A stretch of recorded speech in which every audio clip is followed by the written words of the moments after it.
کہ اسلام کی اصل تعلیمات پر جو پردے دور ملوکیت میں پڑ گئے تھے، اسلام کی اصل تعلیمات تو دور خلافت راشدہ کی تھی. اسلام کا آئیڈیل نظام تو وہ تھا کہ دور فاروقی میں سفیر آیا ہے ایران کا، اس نے پوچھا ہے نا ملککم، تمہارا بادشاہ کا؟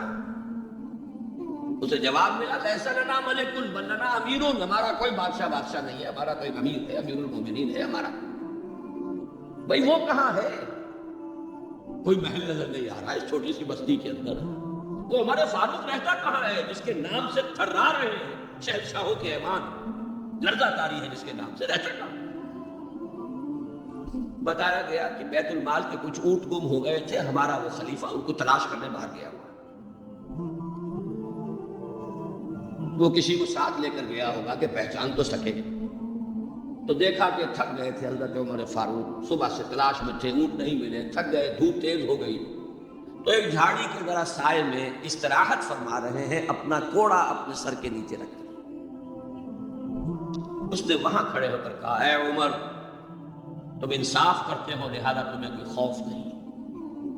ہمارے بادشاہ ظلم کرتے ہیں، ان کی جان کانپتی رہتی ہے، اونچی اونچی فصیلوں کے پیچھے بھی وہ لرزتے رہتے ہیں، انہیں باڈی گارڈز کی ضرورت ہے، ان کے لیے تو طرح طرح کی حفاظتوں کا سامنا.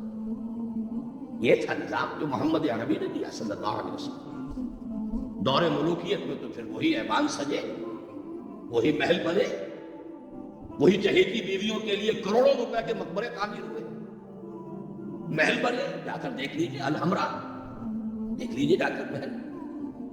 اب وہ محل ہے لا یرا الا مساکنہم، وہ مسکن اور محل نظر آ رہے ہیں، ان میں بسنے والوں کا نام و نشان مٹ گیا. لیکن یہ کہ دور بنو امیہ میں تو پھر بھی ابھی اس طرح کے محل نہیں بنے تھے. دور بنو عباس میں آ کر تو ملوکیت جو ہے اپنی پوری شدت کے ساتھ اور پوری تمام شان و شوکت کے ساتھ دوبارہ جو ہے ظاہر ہوئی. تو یہ اسلام کی تعلیم پر جو پردے پڑے ہیں، جو سرمایہ داری پھر آ گئی، جاگیرداری پھر آ گئی، بہانوں سے سود کو جائز کیا گیا، بیع مؤجل کے حوالے سے ہی سود کے لیے راستے کھول دیے گئے، یہ سارے جاگیریں دی جا رہی ہیں، یہ سارا کا سارا نظام آ گیا. ظاہر بات ہے جسے سعودی ماڈل درکار نہیں، جسے ایرانی ماڈل منظور نہیں، وہ اس ماڈل کو کیسے پسند کرے؟ ماڈل تو اگر چاہیے تو وہ تو خلافت راشدہ کا، اس کا کوئی عملی نمونہ دنیا میں آج نہیں. تو اقبال نے یہ کہا تھا کہ اگر ایسا ہو گیا، کاش کہ ایسا ہو جائے، تو ہمیں ایک موقع مل جائے گا کہ اسلام کی تعلیمات پر جو پردے دور ملوکیت میں پڑ گئے تھے انہیں ہٹا کر اسلام کے اصل رخ روشن دنیا کو دکھانا. یہی بات قائد اعظم نے کہی تھی. ہمیں پاکستان اس لیے مطلوب ہے کہ عہد حاضر نے اسلام کے اصول حریت و اخوت و مساوات کا ایک نمونہ دنیا کے سامنے پیش کر سکے. یہ بات اس لیے 45 برس بیت گئے شمسی حساب سے اور 46.5 برس بیت چکے ہیں قمری حساب سے، ابھی تو کہیں وہ مساوات اور حریت اور اخوت کہیں نظر نہیں آ رہے. وہ تو ایک قوم بھی کئی قومیتوں میں بٹ گئی، لسانی اور علاقائی اور صوبائی عصبیتوں کا دور ہے. ڈھونڈ اب اس کو چراغ رخ زیبا لے کر، وہ ایک قوم جو ہندوؤں کے مقابلے میں ایک قوم بن گئی تھی، اب تو وہ تحلیل ہو چکی، اس کا کوئی وجود ہی نہیں. میں بہرحال اس مرثیے پر زیادہ مقصد نہیں کرنا چاہتا. اس وقت عرض یہ کرنا ہے، آج کے انسان کی اصل ضرورت ایک ماڈل، زبانی کلامی بات کوئی قبول نہیں کرے. خلافت راشدہ کی مدح کریں گے، وہ کہیں گے پجرنگ سلطان بود، تو راجے تم کیا، اپنی شکل دیکھو، تم کیا، تم تو ہم سے بدتر ہو، تمہارے ہاں ڈسکریمنیشن.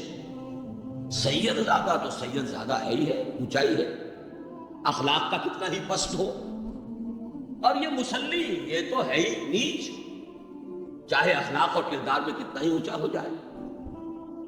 یوں تو سید بھی ہو، مرزا بھی ہو، افغان بھی ہو، تم سبھی کچھ ہو، بتاؤ تم مسلمان بھی ہو. تمہارا تمدن، تمہاری تہذیب، تمہارا نظام بدترین نظام. بڑے پیارے اشعار کا علامہ اقبال نے کہلوائے تو ہے ابلیس کی زبان سے، اصل میں اس کے پردے میں پیغام اپنا دیا. اور ان کی یہ نظم جو ہے ابلیس کی مجلس شورا ان کے انتقال کے بعد چھپی ہے، یہ آخری دور ہے ان کا۔ اس لیے میں کہا کرتا ہوں کہ اقبال کا پیغام اگر دیکھنا ہو امت مسلمہ کے نام تو یہ نظم جو ہے ابلیس کی مجلس شورا یہ ان کا آخری پیغام۔ یہ ظاہر بات ہے کہ وہ کوئی نبی تو نہیں تھے معاذ اللہ، عام انسان تھے، ذہنی ارتقاء کے مختلف مراحل سے گزرے ہیں، تو ان کا ارتقاء جہاں تک ہوا ہے اس کی آخری صورت جو ہے وہ نظمیں ہیں یہ جو ارمغان حجاز میں شامل ہے۔ جانتا ہوں میں یہ امت حامل قرآن نہیں ہے، وہی سرمایہ داری بندہ مومن کا دین۔ جانتا ہوں میں کہ مشرق کی اندھیری رات میں بے ید بیضا ہے پیران حرم کی آستی۔ عصر حاضر کے تقاضاؤں سے ہے لیکن یہ خوف، یہ ابلیس کہہ رہا ہے، عصر حاضر کے تقاضاؤں سے ہے لیکن یہ خوف، ہو نہ جائے آشکارا شرع پیغمبر کہیں۔ الحذر، آئین پیغمبر سے 100 بار الحذر۔ حافظ ناموس زن، یہ ہے معاشرت، مرد آزما مرد آفرین۔ موت کا پیغام ہر نوع غلامی کے لیے، نہ کوئی فغفور و خاکہ نہ گدائے رہنشی۔ کرتا ہے دولت کو ہر آلودگی سے پاک و صاف، غلاموں کو مال و دولت کا بناتا ہے امین۔ اس سے بڑھ کر اور کیا فکر و عمل کا انقلاب، بادشاہوں کی نہیں اللہ کی ہے یہ زمین، یہ ہے انقلاب۔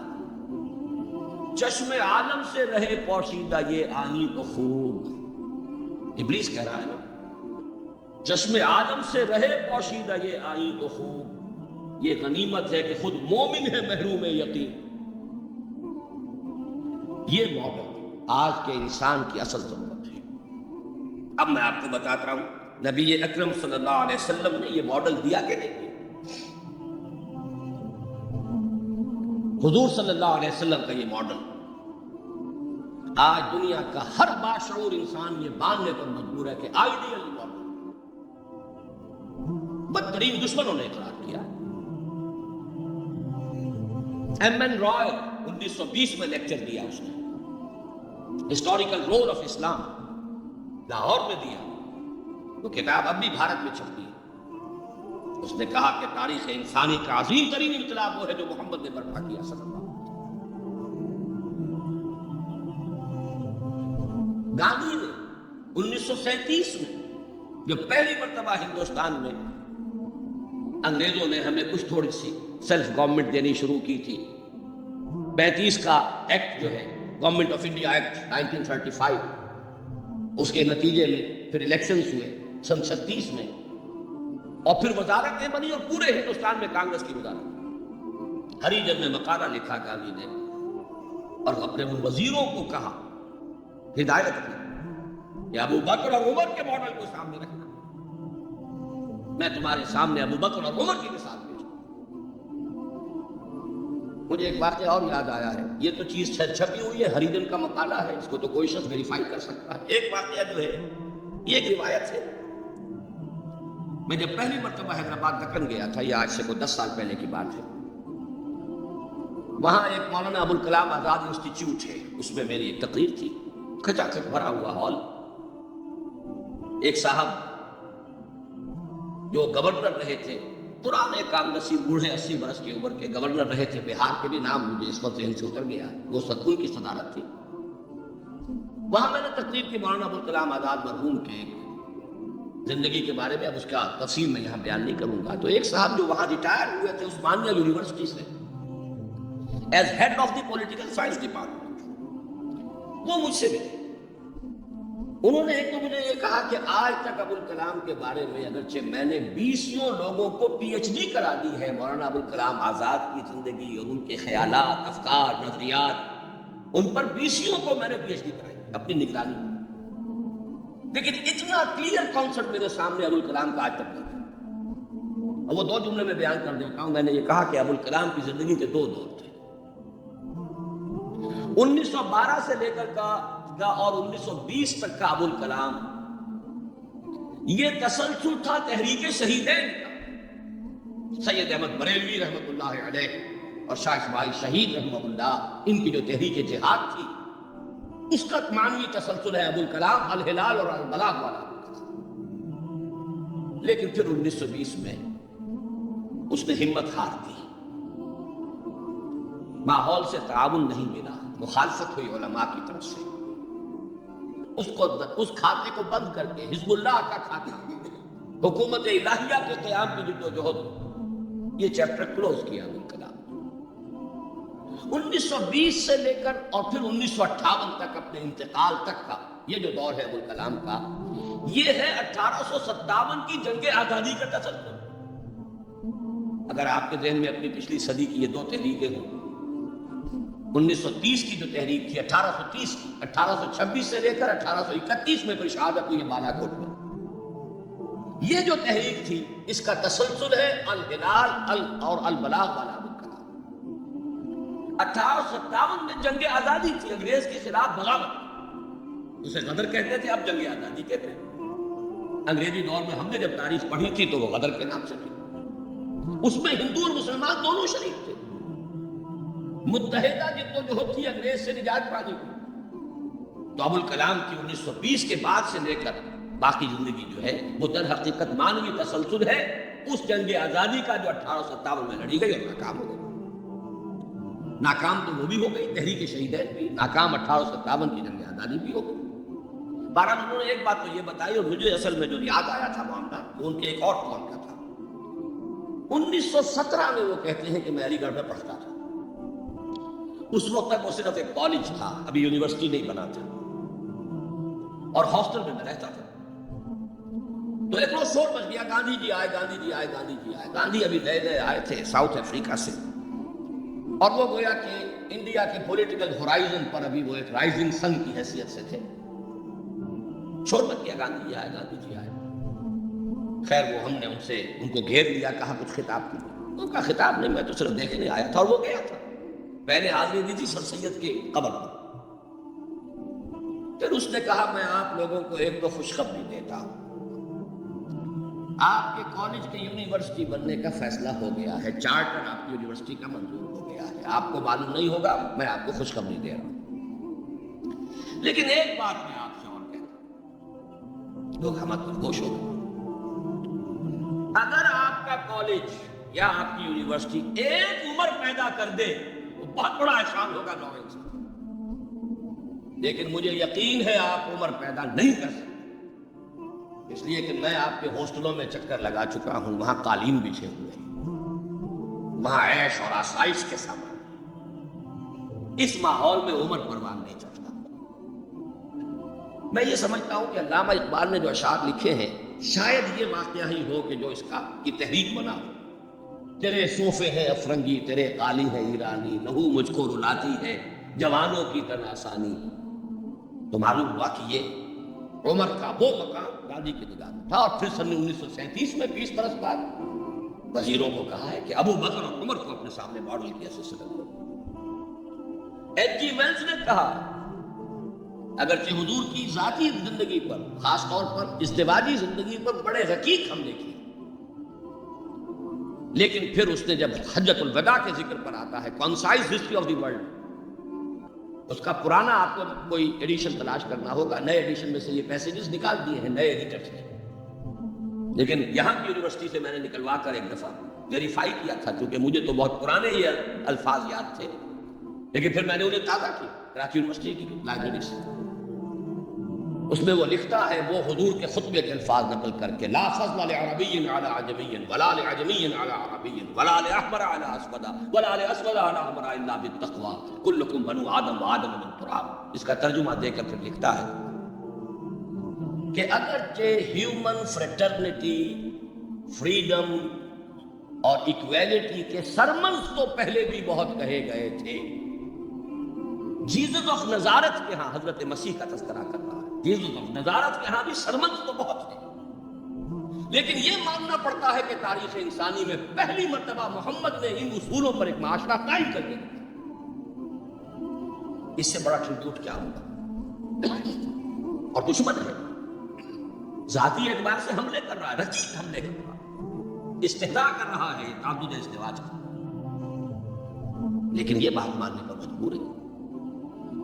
انسانی تاریخ میں پہلی مرتبہ انسان کی حریت، اخوت اور مساوات کے اصولوں پر مبنی ایک نظام قائم کیا محمد صلی اللہ علیہ وسلم۔ اور نوٹ کیجئے یہی 3 الفاظ قائد اعظم نے استعمال کیے تھے، ہم پاکستان اس لیے چاہتے ہیں کہ عہد حاضر میں اسلام کے اصول حریت و اخوت و مساوات کا ایک نمونہ دنیا کو دکھا۔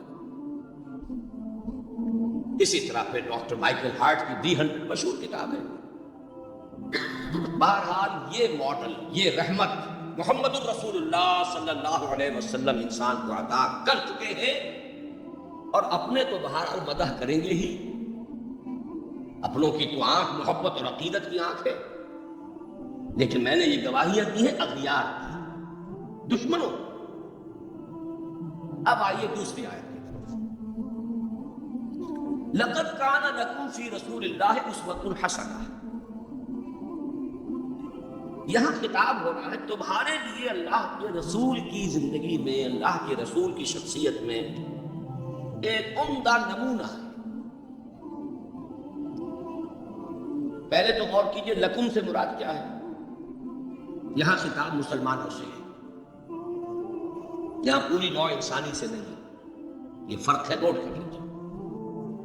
پہلی آیت کے مقابلے میں خطاب کا رخ اس آیت میں یہ محدود ہے، مسلمانوں کی طرف خطاب۔ اے مسلمانوں، تمہارے لیے رسول کی شخصیت میں ایک عمدہ نمونہ ہے۔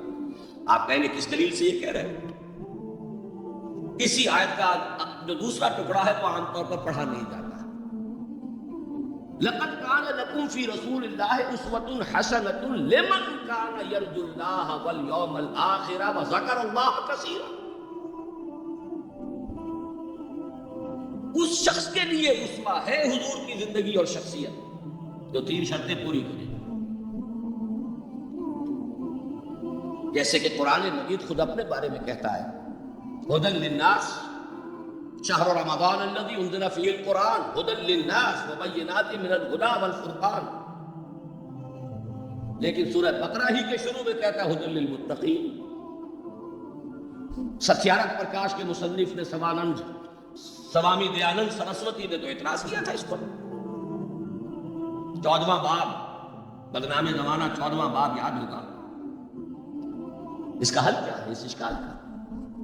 قرآن اپنی جگہ ہدایت ہے پوری نوع انسانی کے لیے تا قیام قیامت، لیکن اس سے استفادہ وہی کرے گا جس میں استفادے کی پیاس اور طلب۔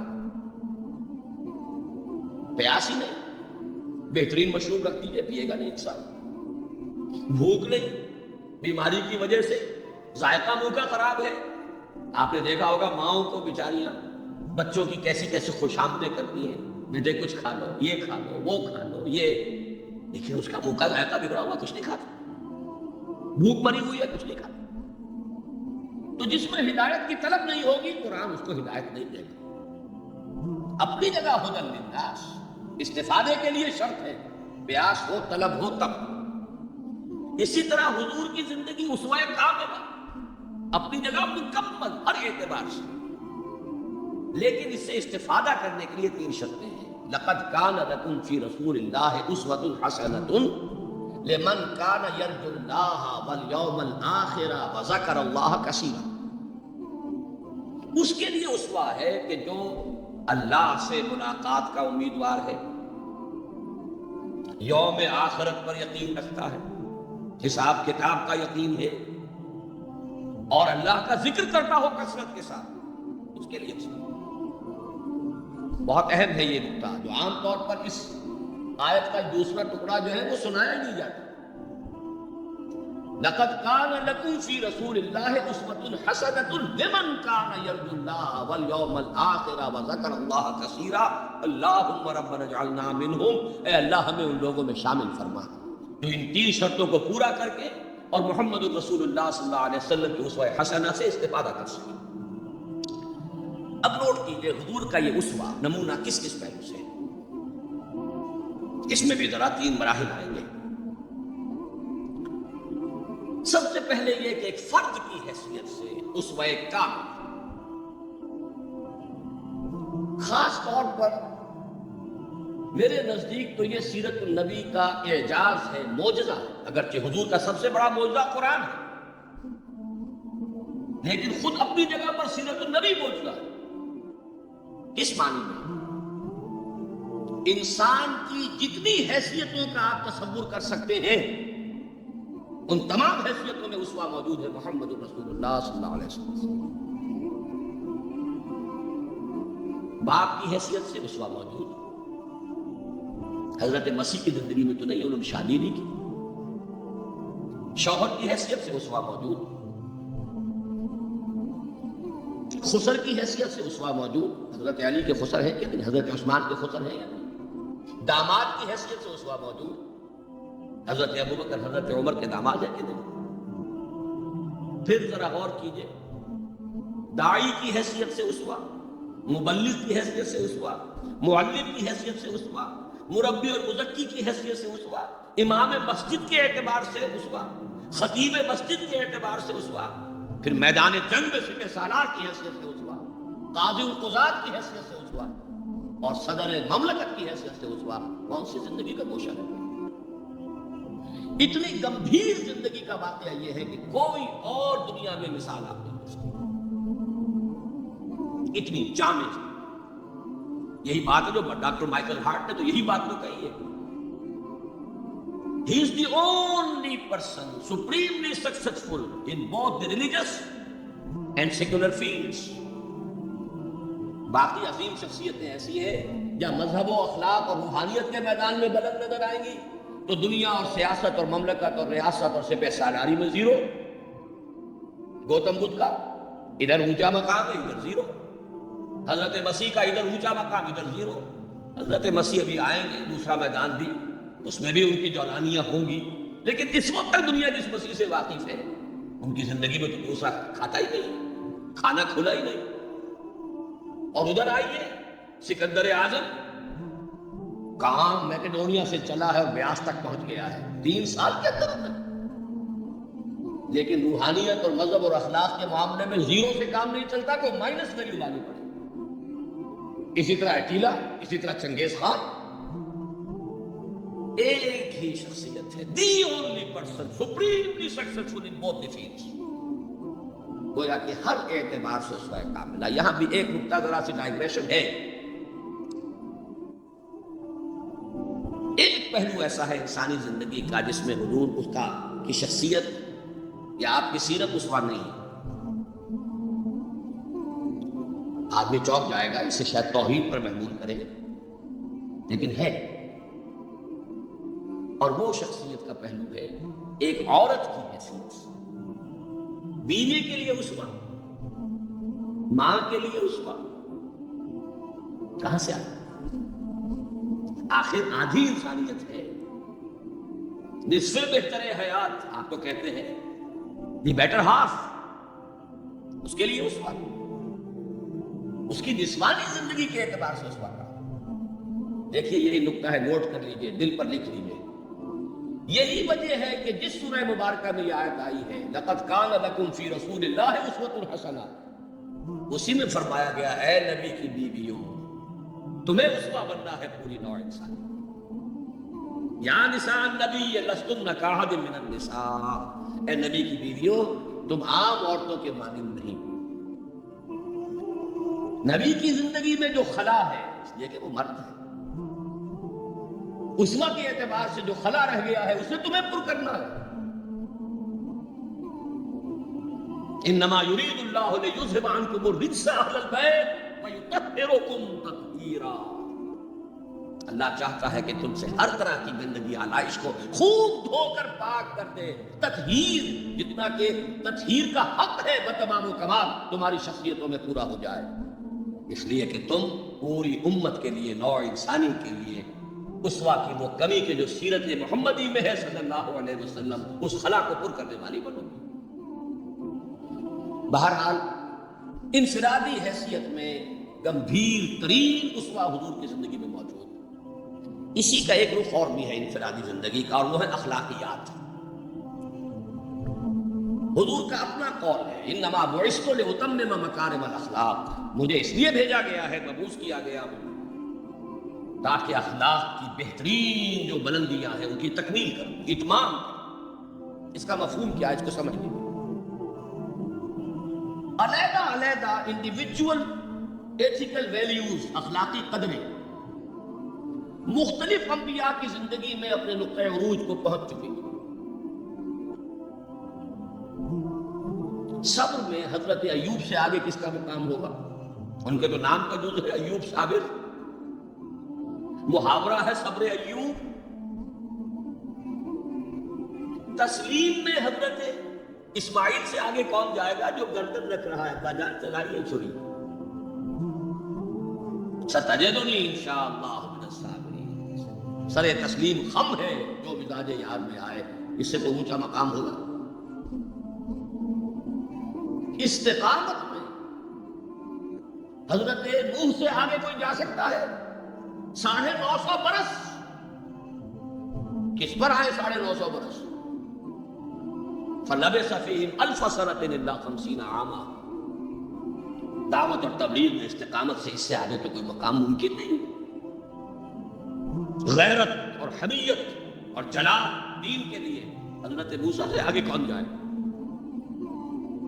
زہد اور لذات دنیا سے کنارہ کشی میں حضرت مسیح اور حضرت یحییٰ سے آگے کون سا مقام؟ اب کمی کون سی تھی؟ یہ ہے بات سوچنے کی۔ پھر اتمام کس کا کیا؟ یہ اتمام ہے جامعیت کا اتمام، ان تمام اقدار کو جمع کر کے بہترین گلدستہ توازن اعتدال کے ساتھ ان سب کو ایک شخصیت میں جمع کر دینا، یہ ہے وہ اتمامی اور تکمیلی شان جو محمد رسول اللہ صلی اللہ علیہ وسلم کی ہے اس میدان میں۔ زہد بھی ہے لیکن ازواج مطہرات بھی ہے، نکاح بھی ہے۔ وہ زہد نہیں ہے کہ جو رہبانیت والا تھا۔ حضرت عائشہ کی شہادت ہے کہ حضور بیٹھے ہوتے تھے ہمارے مابین اور پیار اور محبت کی باتیں ہوتی تھیں، مزاحد خشک کا معاملہ نہیں تھا حضور کا۔ حضور نے خود فرمایا مجھے تمہاری اس دنیا سے 3 ہی چیزیں پسند ہیں، ان میں سے ایک عورت کا ذکر کیا، کوئی حجاب نہیں، جو فطرت ہے جو اللہ نے بنائی، بھرپور آئلی زندگی پسند کی، اور بہت محبت کرنے والے اور محبت دینے والے شوہر تھے محمد صلی اللہ علیہ وسلم۔ لیکن جیسے ہی اذان کی آواز آتی تھی ایسے اٹھ کر چلے جاتے تھے کہ جیسے ہم سے کوئی تعلق ہی نہیں، سروکار ہی نہیں، ہم سے واقف ہی نہیں کہ ہم کون۔ یہ ہے وہ درمیان قارے دریا تختہ بندم کر دہی باز بھی گوئی کے دامن تر مکن ہوشیار باش۔ اچھا دیکھیے یاد آ گیا ہے، آپ کی بھی طبیعت اس وقت جو ہے میں تو دیکھ رہا ہوں آمادگی ہے، وقت کچھ زیادہ بھی صرف ہو جائے تو کوئی حرج نہیں۔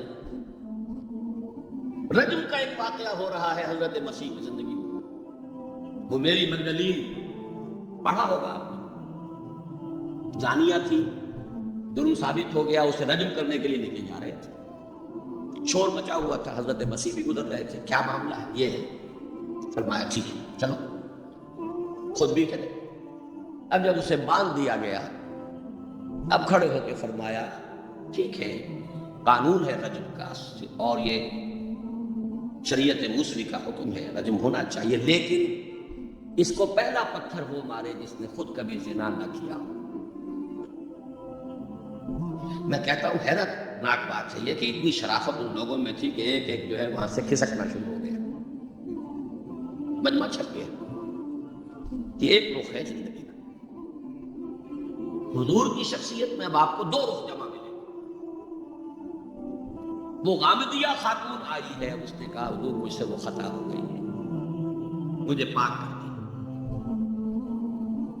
حضور نے پوچھا کہ کہیں کوئی حمل تو نہیں ہے؟ جی حمل بھی ہے۔ تو جاؤ، جرم تمہارا ہے، اس جان کا کیا جرم ہے جو تمہارے پیٹ میں؟ وضع حمل کے بعد اب آئی ہے وہ وضع حمل کے بعد، بچہ گود میں ہے۔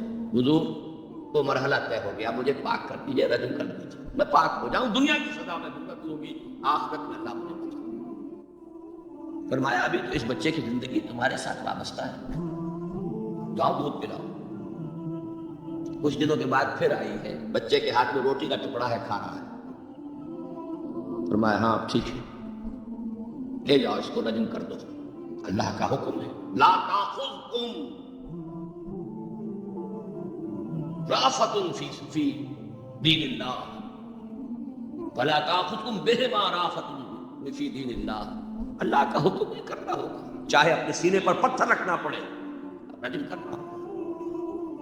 لیکن جب رجم ہو گیا ہے، وہ خاتون جو ہے ان کا انتقال ہو گیا، کسی کی زبان سے نکل گیا کتنی بے حیا عورت تھی، حضور نے ڈانٹ دیا، نہیں، اس عورت نے وہ توبہ کی ہے کہ اگر تمام مدینے والوں پر تقسیم کر دی جائے تو سب کی نجات کا ذریعہ بن جائے۔ یہ تواضع ہے اصل۔ حکم رب کا نفاذ بھی ہے، اس میں اپنی ذاتی شفقت کو آڑے نہیں آنے دینا ہے، لیکن یہ نہیں ہے کہ اس سے کوئی سوء ظن ہو۔ مریض سے دشمنی نہیں ہوتی، مرض سے دشمنی ہوتی، مریض سے تو ہمدردی ہوتی، اور اس نے تو وہ توبہ کی ہے۔ بہرحال انفرادی سطح پر میں نے ایک عرض کیا کہ اسوہ محمدی کی جامعیت کبریٰ۔ نمبر 2، اخلاقی میدان میں تکمیل، یعنی تمام جتنی اخلاقی اقدار ہیں بلند اور اعلیٰ، ان کا مجموعہ حسین گلدستہ، جس میں ہر شے اپنے اپنے مقام پر صحیح توازن اور اعتدال کے ساتھ ہے۔ یہ ہے خاص معاملہ محمد رسول اللہ صلی اللہ علیہ وسلم۔ دوسرا اسوہ حضور کا وہ میں بیان کر چکا، ایک ماڈل پیش کر دیا، نوع انسانی کے لیے ایک ماڈل، وہ نظام قائم کیا۔ کس نے کیا؟ محمد رسول اللہ نے کیا صلی اللہ علیہ وسلم۔ اگرچہ یہ نوٹ کر لیجیے کہ اس ماڈل کا جو اصل ہے دور، وہ ہے دور فاروقی۔ یہاں بھی کہیں آپ یہ نہ کہیں توہین کر رہا، دور نبوی نہیں ہے اس کا ماڈل۔ کیوں؟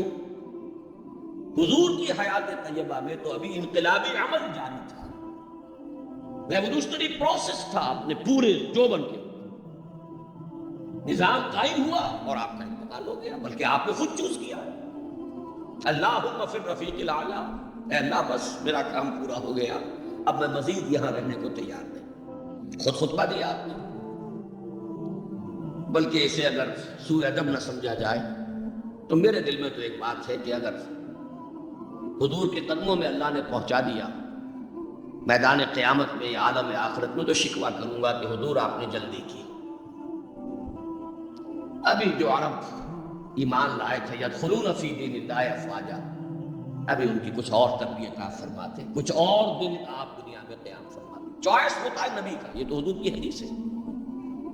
انبیاء کا معاملہ خاص ہے کہ جب وقت آ جاتا ہے اس وقت انہیں چوائس دے دیا جائے، ابھی مزید رہنا چاہتے ہیں تو رہیے، اور اگر واپس آنا چاہتے ہیں تو ٹھیک ہے، آپ کا وہ وقت جو ہے ہو چکا۔ اسی پر تو حضور نے فرمایا تھا مرض وفات میں جب ذرا سا وقفہ ہوا ہے اور افاقہ ہوا ہے، حضرت ابوبکر نماز پڑھا رہے تھے مسجد نبوی میں، اور حضور پھر اپنے اس افاقے کی وجہ سے حضرت علی اور حضرت عباس رضی اللہ تعالیٰ عنہما کے کندھوں پر اپنا ایک ایک ہاتھ دست مبارک رکھ کر مسجد میں تشریف لائے ہیں۔ حضرت ابوبکر ہٹنے لگے پیچھے، جب آپ امامت فرمایا آپ نے اشارے سے کہا نہیں تو میں امامت کروں۔ حضرت ابوبکر کے پہلو میں بیٹھ گئے، کھڑے نہیں رہ سکتے۔ اب آپ نماز پڑھ رہے تھے، حضرت ابوبکر آپ کی اقتدا کر رہے تھے، اور باقی پوری جماعت حضرت ابوبکر کی اقتدا کر رہی ہے۔ یہ خاص نماز ہے، یہ ایک ہی نماز ہے بس جو اس رنگ میں پڑھی گئی۔ اس نماز کے بعد آپ نے خطبہ دیا۔ اللہ نے اپنے ایک بندے کو یہ اختیار دیا ہے، چاہے وہ دنیا میں رہے اور چاہے وہ واپس آ جائے، بندے نے اللہ کی طرف لوٹنے کو قبول کر لیا۔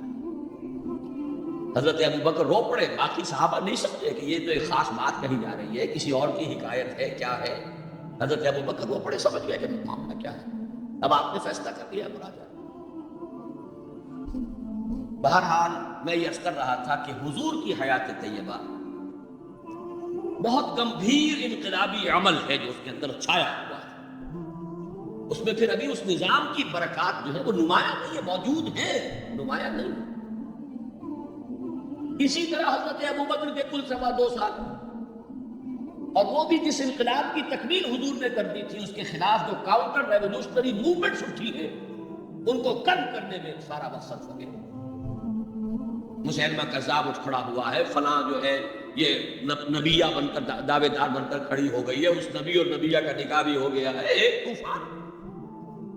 منکرین زکوٰۃ کھڑے ہو گئے ہیں، اور شاید آپ نے کبھی نوٹ نہ کیا ہو، نوٹ کر لیجئے، یہ سورت تو آپ پڑھتے ہی ہیں، اذا جاء نصر اللہ والفتح ورأیت الناس یدخلون فی دین اللہ افواجا، لیکن یہ کہ اس کی ایک برعکس تصویر بھی ہے، وہ دیکھ لیجئے کہ حضور کے انتقال کے بعد وہ جو فوج در فوج آئے تھے، فوج در فوج نکل بھی گئے، یخرجون من دین اللہ افواجا۔ اور دارالاسلام جو ہے وہ صرف مدینے تک محدود ہو کر رہ گیا تھا. حضرت ابوبکر کی فضیلت جو ہے در حقیقت اسی سے ظاہر ہوتی ہے. with an iron fist and with an iron will, جس طرح آپ نے مقابلہ کیا اور کرس کر دیا ہے تمام جو بھی قوتیں اٹھی. حضرت عمر تک گھبرا رہے ہیں, مشورہ دے رہے ہیں کہ دیکھیے ایک دم تین محاذ نہ کھول لیجیے, حالات بڑے خراب ہیں, بڑے نازک ہیں. آپ نہ تو جیش اسامہ کو روک رہے ہیں, ٹھیک ہے آپ کا کہنا ہے کہ جس لشکر کا عالم جو ہے حضور نے عطا کر دیا ہو, میں کیسے اس لشکر کو روکوں. پھر آپ مدعیان نبوت کے خلاف بھی لشکر بھیج رہے ہیں, وہ بھی سمجھ میں آتا ہے, وہ تو کافر ہو گئے, مرتد ہو گئے, لازماً ان کے خلاف تو جہاد کرنا ہے, لیکن کم سے کم ان زکوٰۃ کا انکار کرنے والوں کے معاملے میں سوچیے, نرمی کیجیے, تیسرا محاذ نہ کھولیں.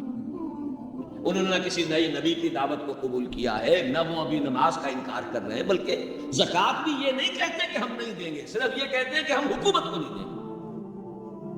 تو تھوڑی سی نرمی کی. حضرت عمر کو ڈانٹ دلائی ہے حضرت ابوبکر نے, اے عمر تم دور جاہلیت میں تو بڑے سخت تھے اور بڑے ہمت والے تھے, اسلام میں آ کر کمزور ہو گئے.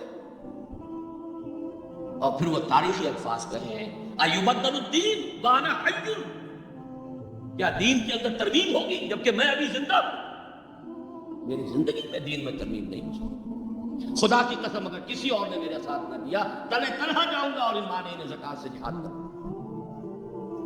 یہ آئرن ول اور آئرن فسٹ. ابو بکر نقیق القلب نحیف الجثہ انسان. لہذا اس 2.25 سال میں بھی اصل جو برکات ہے ان کا ظہور نہیں ہو پانا. اصل میں جسے انگریزی میں آپ کہتے ہیں للی ان بلوم, یہ گلاب کا پھول پوری طرح کھل کر جو سامنے آیا ہے وہ دور فاروقی ہے رضی اللہ تعالی عنہ. اس کی وہ شانیں ہیں. وہ سفیر کا واقعہ سنا چکا ہوں. حریت کا معاملہ دیکھیے, سعد بن ابی وقاص کے بارے میں پرچہ نویس نے اطلاع دی ہے ایران سے.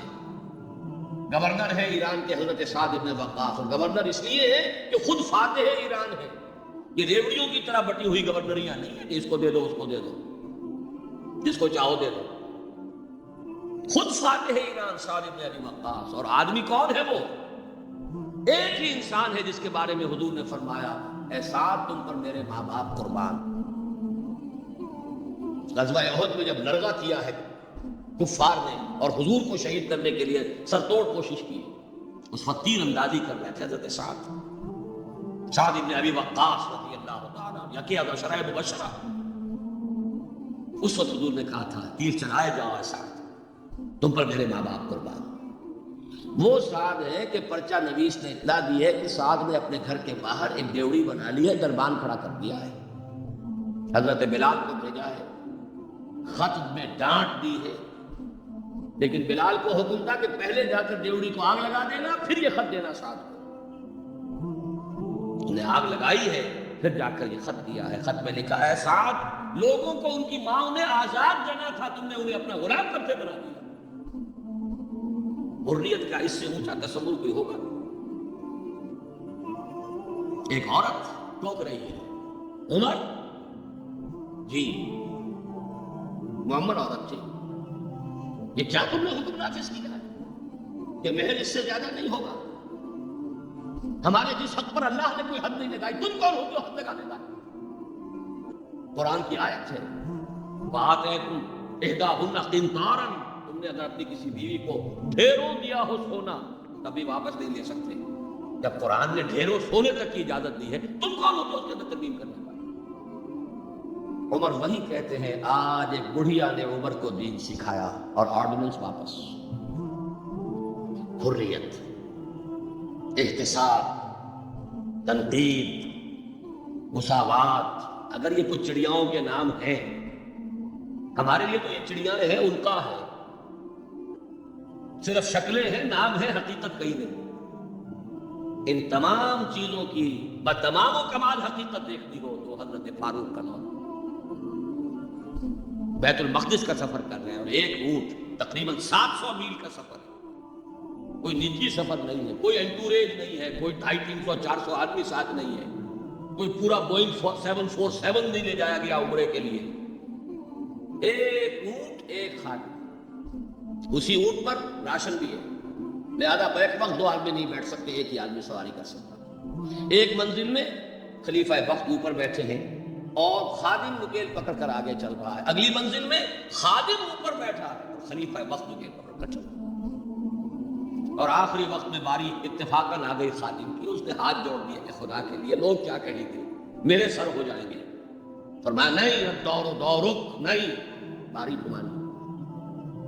اور اس محاذ پر تھے کون کمانڈر؟ ابو عبیدہ بن الجراح رضی اللہ تعالی عنہ، امین هذه الامہ۔ جب غلغلہ ہوا، آ گئے عمر آ گئے، تشریف لے آئے۔ اب وہ آئے ہیں استقبال کے لیے، دیکھا کپڑے سخت میلے، ننگے پاؤں، درمیان میں کہیں کیچڑ آیا تھا، پیدل چل کے آ رہے تھے تو جوتے بھی ہاتھ میں لے لیے تھے۔ کہا یہ آپ کیا کر رہے ہیں، اپنا حلیہ کوئی درست کیجئے، یہ بڑا متمدن ملک ہے، بڑے مہذب لوگ ہیں یہ شام کے لوگ، کیا کہیں گے؟ ڈانٹ پلائی ہے حضرت ابو عبیدہ کو۔ نحن قوم اعزنا اللہ بالاسلام، اے ابو عبیدہ کیا ہو گیا تمہیں؟ ہم وہ لوگ ہیں کہ ہمیں جو عزت اللہ نے دی ہے وہ اسلام سے دی ہے، کپڑوں سے دی ہے۔ واقعہ یہ ہے کہ یہ ہے وہ heights by great men reached and kept۔ یہ مثالیں ہیں، یہ آئیڈیل ہے، یہ اسوہ ہے، اور اس میں کمال عمر کا نہیں ہے، کمال محمد الرسول اللہ کا ہے صلی اللہ علیہ وسلم۔ درخت اپنے پھل سے پہچانا جاتا ہے، عمر تو درخت کا پھل ہے، ابو بکر اس درخت کے پھل ہیں، صحابہ کرام اس شجرہ طیبہ کے برگ و بھال ہیں، اس وقت محمد کا ہے صلی اللہ علیہ وسلم۔ لیکن اب آگے آئیے، اسوے کی تیسرا حصہ ہے اسوہ کا، اور یہ نوٹ کر لیجئے، جس مقام پر یہ آیت وارد ہوئی ہے سورہ احزاب میں، پہلے تو میں نے آپ کو بتایا سورہ احزاب ہی میں وہ آیت بھی ہے جس میں اسوہ خواتین کے لیے، حضور کے ازواج مطہرات، لیکن یہ آیت کہاں آئی ہے پرٹیکولرلی؟ وہ ہے غزوہ احزاب، جنگ کا مرحلہ۔ یہ جنگ کس لیے لڑی جا رہی تھی؟ غلبہ دین کے لیے، لیظہرہ علی الدین کلہ۔ چھاپرا صاحب سے آپ نے وہ سورہ صف کی آیات سن لی ہے، کاش کہ وہ ایک آیت اور شامل کر دیتے اس سے پہلے، اس لیے کہ اس وقت کا جو دنیا کا نقشہ ہے وہ اس آیت یریدون لیطفئوا نور اللہ بافواہہم، یہ چاہتے ہیں کہ اللہ کے نور کو، اللہ کے اس نور کو اپنے منہ کی پھونکوں سے بجھا دیں، واللہ متم نورہ ولو کرہ الکافرون، اور اللہ تو اپنے نور کا اتمام فرما کر رہے گا چاہے کافروں کو کتنا ہی ناگوار ہو۔ هو الذی ارسل رسولہ بالہدی ودین الحق لیظہرہ علی الدین کلہ ولو کرہ المشرکون۔ اس کا ترجمہ آپ سن چکے ہیں، وہ یہ اللہ جس نے بھیجا اپنے رسول کو الہدی اور دین حق دے کر تاکہ غالب کرے اس کے کل کے کل دین پر، پورے کے پورے نظام زندگی پر، تمام کے تمام نظاموں پر، دینوں پر، چاہے مشرکوں کو کتنا ہی ناگوار ہو۔ اسی کے لیے جہاد کی پکار ہے، هل ادلکم علی تجارۃ تنجیکم من عذاب الیم تؤمنون باللہ ورسولہ وتجاہدون فی سبیل اللہ باموالکم وانفسکم۔ اسی کے لیے قتال کی ترغیب ہے، یہ اس پہلے حصے میں ہے، ان اللہ یحب الذین یقاتلون فی سبیلہ صفا کانہم بنیان مرصوص۔ تو حضور کا ایک اسوہ تو پوری نوع انسانی کے لیے ہے، وہ ماڈل جو آپ نے دکھا دیا، قائم کر کے نظام کی ایک مثال دنیا کے سامنے پیش کر دی۔ یہ ممکن ہے، قائم ہو سکتا ہے، یہ کہانی نہیں ہے، یہ تو تاریخ کا نصف النہار ہے۔ 5000 برس قدیم بات ہوتی تو کہتے پتہ نہیں ڈھکوسلا ہے، ہوا بھی ہے کہ نہیں ہوا۔ یہ تو عین ہسٹوریکل ایرا ہے، تاریخی حقائق پوری دنیا مان رہی ہے، روز روشن نصف النہار پر سورج تاریخ کا ہے، جبکہ محمد رسول اللہ صلی اللہ علیہ وسلم نے یہ ماڈل پیش کیا، جس کا کہ اقرار اور اعتراف کس نے کرنا۔ تو وہ اسوہ تو ہے پوری نوع انسانی کے لیے۔ میں نے آپ کو نوٹ کرایا تھا لقد کان لکم، وہ اسوہ جو اس امت کے لیے ہے وہ کون سا اسوہ ہے؟ وہ اسوہ ہے وہ طریقہ کار جس سے کہ آپ نے وہ انقلاب برپا کیا، کیسے قائم کیا، منہج کیا تھا، منہاج کیا تھا، طریقہ کار کیا تھا، پہلے کیا کیا تھا، پھر کیا کیا تھا، اگلا قدم اٹھایا تو کیوں اٹھایا، پہلے نہیں اٹھایا تو کیوں نہیں اٹھایا تھا، کیا سبب ہے کہ مکے میں حکم دیا جا رہا ہے چاہے تمہارے ٹکڑے اڑا دیے جائیں، تمہیں زندہ آگ کے اندر جلا دیا جائے، تب بھی تم ہاتھ نہیں اٹھاؤ گے. کفو ایدیا، تم اپنے ہاتھ بندھے رکھو. نو ریٹیلیشن، نو ریونج، کوئی انتقام نہیں، کوئی قصاص نہیں. آئے گا وہ وقت جب تمہارے ہاتھ کھول دیے جائیں گے. نغمہ ہے بلبل شوریدہ تیرا خام ابھی، اپنے سینے میں اسے اور ذرا تھام ابھی اپنے ہاتھ رو کے رکھو، چاہے تمہارے جسم کے ٹکڑے. کیا وجہ ہے؟ پھر کیا وجہ ہے؟ ہاتھ کھل گئے، کیوں کھل گئے؟ فیصلہ کن چیز کون سی تھی؟ ہاتھ بنے ہوئے تھے تو کیوں بنے ہوئے تھے؟ کھلے تو کیوں کھلے؟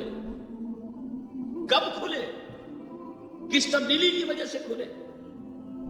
کیا وجہ ہے کہ سن 6 میں صلح حدیبیہ کر رہے ہیں اور بظاہر گر کر اور دب کر رہے ہیں؟ ہر مسلمان کا خون کھول رہا ہے. حضرت عمر سے تو ضبط نہیں ہو سکا. ساری عمر پچھتاتے رہے کہ میں نے گستاخی کا معاملہ کیا تھا. جو جا کر حضور سے کہا تھا کیا ہم حق پر نہیں؟ فرمایا ہاں ہم حق پر ہیں. تو پھر ہم دب کر صلح کیوں کر رہے ہیں؟ فرمایا میں اللہ کا رسول ہوں، وہی کر رہا ہوں جس کا مجھے حکم ہے. یہی بات حضرت علی نے کی جب سہیل بن عمرو نے کہا ہے کہ یہ معاہدہ جو لکھا جا رہا ہے صلح کی دستاویز، اس میں آپ کے نام کے ساتھ رسول اللہ کا لفظ نہیں ہوگا، اس لیے کہ دستاویز پر تو دونوں پارٹیز کے دستخط ہونے. اگر ہم آپ کو اللہ کا رسول مان لیں تو جھگڑا کائے گا؟ ہم تو نہیں مانتے کہ آپ اللہ کے رسول ہیں. یہ معاہدہ ہوگا محمد ابن عبداللہ اور قریش کے مابین. وہی مسکرا کر بات فرمائی، تم مانو یا نہ مانو میں اللہ کا رسول ہوں، لیکن اے علی مٹا دو جو یہ کہہ رہا ہے، مان لو کہ لکھ دو محمد ابن عبداللہ. عرض کیا حضور یہ میں نہیں کر سکتا. غیرت و حمیت حضرت عمر میں ہے، حضرت علی میں ہے، کوئی فرق نہیں، کچھ فرق نہیں ان چاروں میں. معلوم ہوا ہے کرنے ایک ہی سورج کی. اس اعتبار سے نوٹ کیجئے کہ خون کھول رہا ہے. خون کھولنے کی مثال میں آپ کو اپنے کہا، ایک ایک شخص کا خون کھول رہا ہے، یہاں تک کہ ابو بکر کا خون کھول رہا ہے. یہ دوسری بات ہے، ضبط اتنا ہے کہ بولے نہیں. کیسے معلوم ہوا کہ خون کھول رہا تھا ابو بکر کا بھی؟ جب صلح ہو گئی حضور نے فرمایا مسلمانوں اب احرام کھول دو، جو ہدی کے جانور ہیں یہیں ذبح کر دو. کوئی نہیں اٹھا. دوسری مرتبہ فرمایا مسلمانوں اٹھ جاؤ، اٹھو، اب جو ہو گیا صلح ہو گئی ہے، احرام کھول دو. کوئی نہیں اٹھا. ابو بکر بھی نہیں اٹھے، ایک آدمی نہیں اٹھا. تیسری مرتبہ پھر کہا. حیران ہو گئے یہ صحابہ کا یہ حضور کا حکم. اس کی ایک توضیح ہے کہ میں بعد میں عرض کروں گا، لیکن پہلے واقعہ کیا اس کو سمجھیے. دل گرفتہ ہو کر حضور اپنے خیمے میں گئے، ناراض دل گرفتہ. حضرت ام سلمہ تھا ساتھ تھی رضی اللہ تعالیٰ، بڑی مدبر خاتون، بہت مدبر خاتون. جا کر کہا ہے کہ مسلمانوں کا یہ حال ہے سب کا. میں نے 3 مرتبہ کہا ہے، کوئی نہیں اٹھا. حضرت ام سلمہ نے مشورہ دیا، حضور آپ کسی سے کچھ کہیے نہیں، اپنا احرام کھول دیجیے، قربانی دیجیے. اب آئے ہیں آ کر اپنا احرام کھول دیا، قربان. اب سب اٹھ گئے، سب نے قربانیاں دی. میرے ذہن میں اس کی تعبیر یہ ہے کہ لوگ منتظر تھے. اسے کہا جاتا ہے فلسفے میں حالت منتظرہ. پتہ نہیں حضور ہمارا امتحان تو نہیں لے رہے، یہ احرام کیسے کھولتے بغیر عمرہ کیے؟ یہ کوئی اللہ اور اس کے رسول کی طرف سے ہماری غیرت و حمیت کا امتحان تو نہیں ہے. اس سسپینس میں تھے. جب دیکھا کہ حضور نے تو کھول دیا احرام، قربانی دے دی، اب گویا کہ کوئی شک اور شبہ کی بات نہیں رہی کہ یہی منشاء نبوت ہے، یہی حکم ہے. لہٰذا کوئی ایک بھی نہیں تھا کہ جو پیچھے رہ گیا. لیکن میری گفتگو اس وقت اس مرحلے پر تھی کہ قابل توجہ ہے یہ بات.